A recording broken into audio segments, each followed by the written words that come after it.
Selamat berjumpa kembali dengan kami, channel Film Legenda Nusantara. Dalam channel ini, kami akan menyajikan cerita-cerita legenda, cerita-cerita sejarah Nusantara, kejayaan Nusantara. Semoga kita semua akan menyadari bahwa negara kita, Nusantara, adalah negara yang sangat luar biasa. Salam NKRI. Kemelut Blambangan bagian 64. Parmadi, Muryani, dan Joko Galing berada di atas kuda mereka, bersikap tenang berhadapan dengan rombongan itu. Kisanak, engkau tentu yang bernama Parmadi dari Pasuruan yang berjuluk si Seruling Gading itu, bukan? Tanya pemuda tampan berpakaian bangsawan Bali itu. Dari logat bicaranya pun dapat diketahui bahwa dia adalah seorang dari Bali. Parmadi tidak mengenal tiga orang yang memimpin rombongan berkuda itu. Kalau rombongan ini dapat mengejar dan menusulnya, berarti mereka tahu ke arah mana dia dan anak istrinya pergi dan hal ini berarti mereka telah mencari keterangan di Pasuruan, mungkin mendapatkan keterangan dari para pelayan di rumahnya yang mengetahui bahwa dia sedang melakukan perjalanan menuju ke Gunung Muria. Benar, sekali, Kisanak. Aku adalah Parmadi. Siapakah Andika dan ada keperluan apakah Andika mengejar kami? Aku bernama Tejakasmala, utusan Sang Adipati Blambangan. Kata pemuda itu dengan nada suara yang membayangkan kebanggaan terhadap dirinya sendiri sehingga terdengar congkak sekali. Dan aku pembantunya, Cakrasakti Senopati terkenal dari Klungkung. Kata orang yang tinggi kurus. Aku Cakrabaya, juga Senopati dari Bali. Kata orang yang tinggi besar bermuka bopeng. Parmadi merasa heran. Kalian bertiga ini adalah orang-orang Bali, bagaimana dapat menjadi utusan Adipati Blambangan? Dan mengapa mengejar kami yang tidak mempunyai urusan apapun dengan Bali dan Blambangan? Parmadi. Apakah Andika tidak tahu bahwa Blambangan dan Bali tidak dapat dipisahkan? Kami adalah utusan dari kerajaan Klungkung di Bali yang diperbantukan kepada Adipati Blambangan. Sekarang kami menjadi utusan yang berkuasa penuh dari Adipati Blambangan. Beberapa bulan yang lalu kami mencari Andika di Pasuruan, akan tetapi Andika tidak berada di rumah. Sekarang kami datang lagi di Pasuruan, akan tetapi mendapat keterangan bahwa Andika pergi menuju Gunung Muria. Karena itu kami segera mengejar dan dapat menyusul Andika di tempat ini. Parmadi mengangguk-angguk. Dia memang mendengar dari para pelayannya bahwa ketika dia dan anak istrinya pergi membawa Joko Galing melihat lautan, ada tiga orang berpakaian Bali datang mencarinya. Kiranya tiga orang ini, dan kini mereka membawa 10 orang anak buah. Lalu apa keperluannya Andika bertiga diutus Adipati Blambangan untuk mencariku? Parmadi, kami diutus Sang Adipati Blambangan untuk mengundang Andika menghadap beliau di Blambangan, sekarang juga. Kemelut Blambangan karya Hoping Hu di http://ceritasilat-novel.blogspot.com by Saiful Bahri Situbondo. Kata Tejakasmala dengan suara membujuk. Melihat keadaan suami istri yang elok dan agah ini, dalam hatinya Tejakasmala merasa kagum. Suami istri yang tenang dan tampak berwibawa ini lebih menguntungkan dijadikan kawan daripada lawan. Pandangan Tejakasmala yang tajam dapat menegenal orang sakti mandraguna dari sikapnya. Maafkan kami, Tejakasmala, kalau kami terpaksa tidak dapat memenuhi undangan itu. Selain kami tidak mempunyai persoalan dengan Kadipaten Blambangan, juga kami hendak pergi ke Muria dan tidak ada waktu luang. Tejakasmala mulai mengerutkan alisnya, mulai berkurang kesabarannya. Pemuda ini bukan orang jahat walaupun dia memang berwatak sombong dan suka mengagulkan diri sendiri. Dia setia kepada Bali dan menganggap diri sendiri seorang pahlawan. Akan tetapi, belum pernah dia melakukan kejahatan. Parmadi, kami adalah utusan Adipati Blambangan yang telah diberi hak dan kekuasaan untuk bertindak.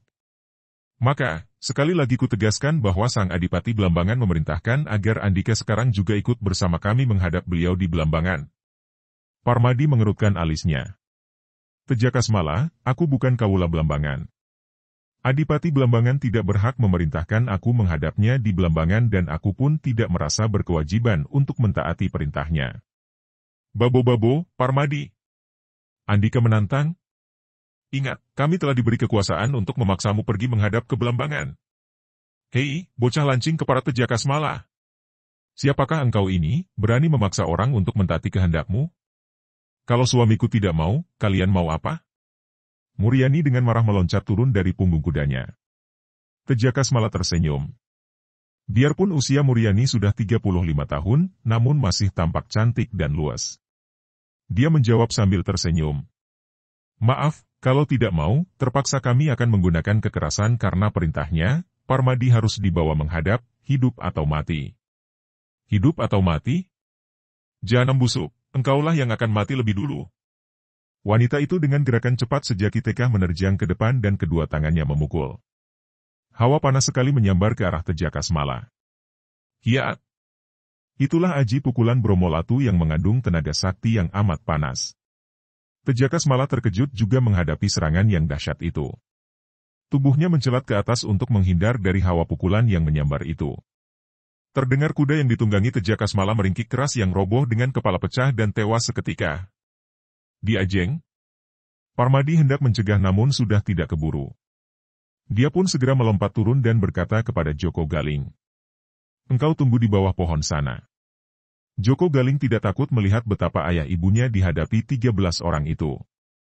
Dia yakin akan kesaktian ayah ibunya, maka ketika ayahnya berkata semikian, dia lalu menjalankan kudanya ke bawah pohon besar tak jauh dari situ. Dia turun, menambatkan kudanya pada batang pohon dan berdiri menonton. Dia menahan diri untuk tidak bertepuk tangan melihat betapa pukulan ibunya tadi merobohkan dan menewaskan kuda besar yang tadi ditunggangi laki-laki sombong yang mengaku bernama Tejakasmala itu. Tejakasmala marah bukan main, akan tetapi dia pun terkejut.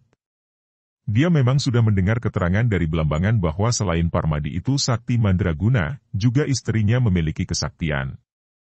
Akan tetapi sama sekali tidak disangkanya bahwa istri Parmadi sedahsyat itu pukulannya. Karena kudanya dipukul mati, Tejakasmala marah dan dia segera menerjang ke arah Muryani dengan aji Condromowo yang amat ganas dan dahsyat.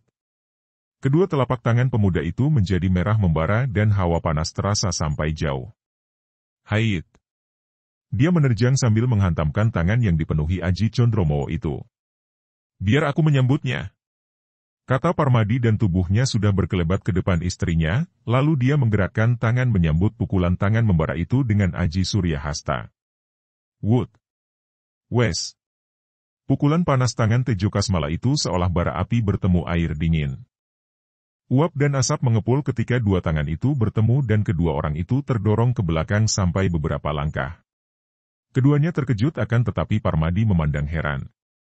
Pemuda itu ternyata memiliki tenaga yang amat dahsyat sehingga ketika dia menangkis, pertahanannya hampir saja bobol.